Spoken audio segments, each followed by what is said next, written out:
Every year, thousands of Templar enthusiasts descend on Rosslyn Chapel in Scotland, very near to the capital, Edinburgh, and they're amazed by the intricate stonework, the very kind of haunting feeling in that chapel, the very visually alluring apprentice pillar, which looks like a DNA helix, the strange carvings. But the point is there really any connection between Rosslyn Chapel and the Knights Templar?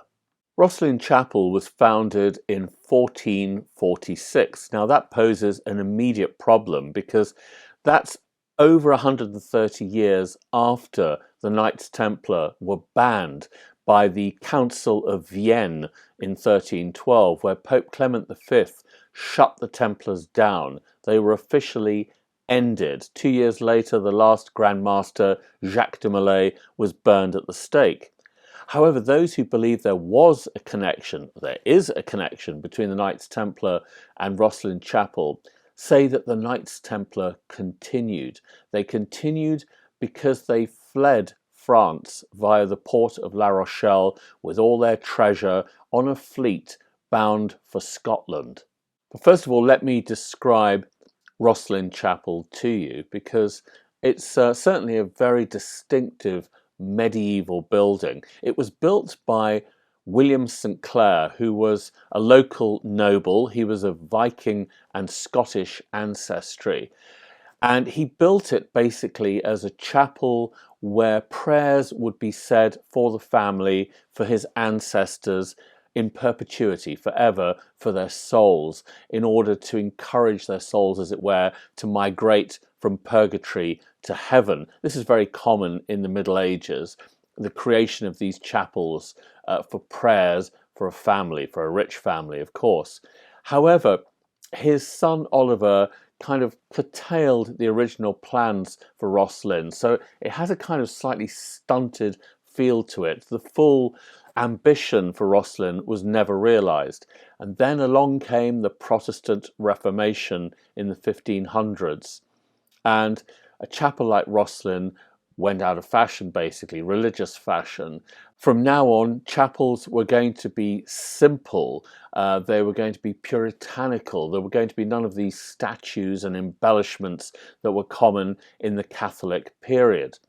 And under Oliver Cromwell, when England became a republic, the Commonwealth, the chapel was even used as stables for a while. But in the end, this neglect of the chapel meant that the original medieval stonework was largely preserved, whereas in other churches around England and Scotland, it was smashed up.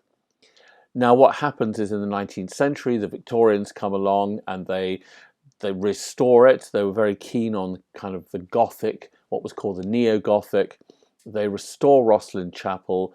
They don't do too much damage to it in the process. In the 1950s, it's further repaired because there was problems with leaking water, and then it was restored again in the 1990s to what you see today. And it's really in recent years that interest has peaked in Rosslyn because of certain carvings, which some believe suggests that the Sinclairs, the family that owned Rosslyn, along with the Knights Templar, may have got to the New World 100 years before Christopher Columbus. So in the 1390s, Christopher Columbus, of course, got to the New World in 1492.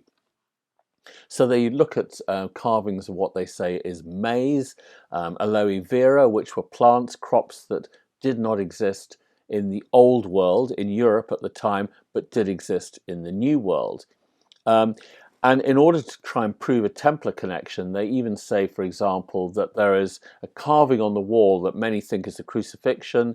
It's very blurred, but they say it's actually Jacques de Molay, the Grand Master of the Templars, being burned to death in Paris in 1314.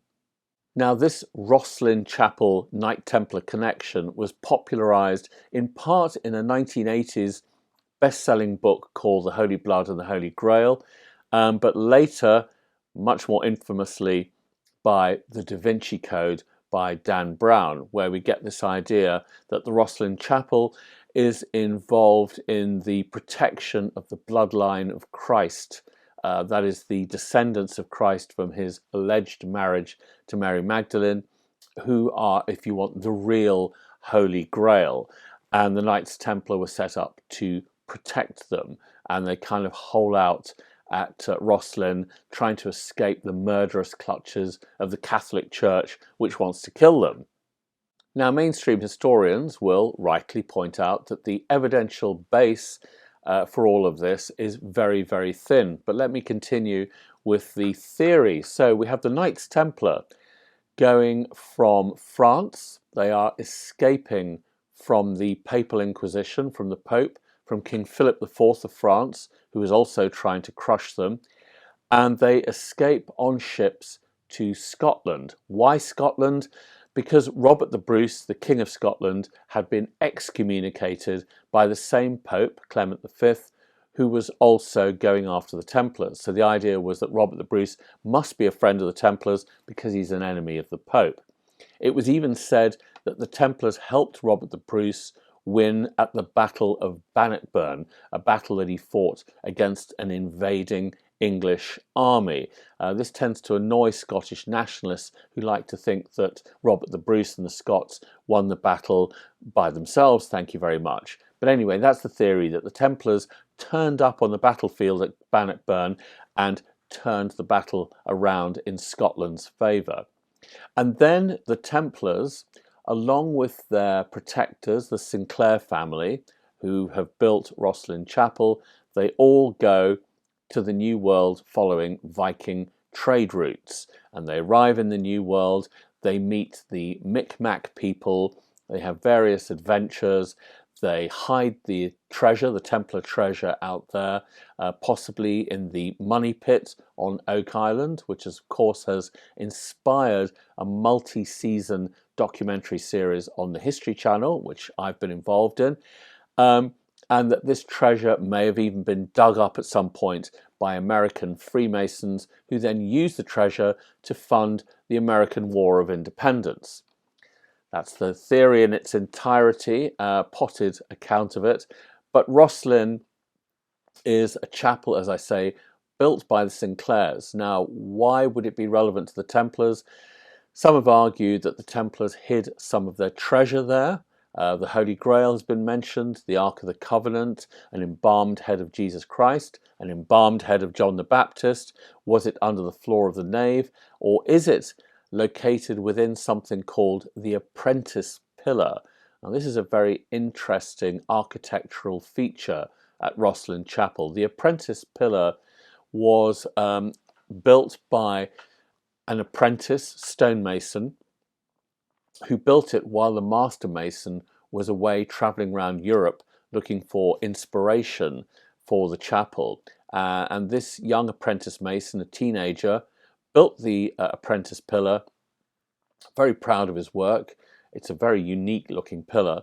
But when the master mason came back, he was furious at what the apprentice mason had done and murdered him. He basically whacked him over the head. For that, the master mason was hanged. The apprentice mason obviously was dead, and the pillar is there to this day, named after that apprentice mason, the Apprentice Pillar. And it's kind of proof of a Masonic link as well to Rosslyn Chapel. So you have the Templar link, the Masonic link, and of course you have this theory that the stonemasons also protected the Knights Templar when they were in Scotland, and essentially the stonemasons and the Knights Templar kind of blended into one, creating what we now call Freemasonry.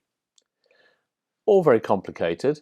All that said, Rosslyn Chapel is worth a visit. If you want to know more about this theory and other theories about the Knights Templar, then get hold of my book, The Knights Templar, History and Mystery, and there's plenty of both history and mystery. And later on this year, I will also be publishing a book called Downfall of the Templars. It's being published by Pen and Sword. It's part 2 of a 3-part series on the Templars. The third book will be on the link, the alleged link, between Freemasonry and the Knights Templar. So look out for those books. You can get book 1 in the 3-part series now. Don't miss out on it. I hope you found that interesting. Please leave comments below about what you think about the connection between Rosslyn and the Knights Templar. In the meantime, non nobis domine.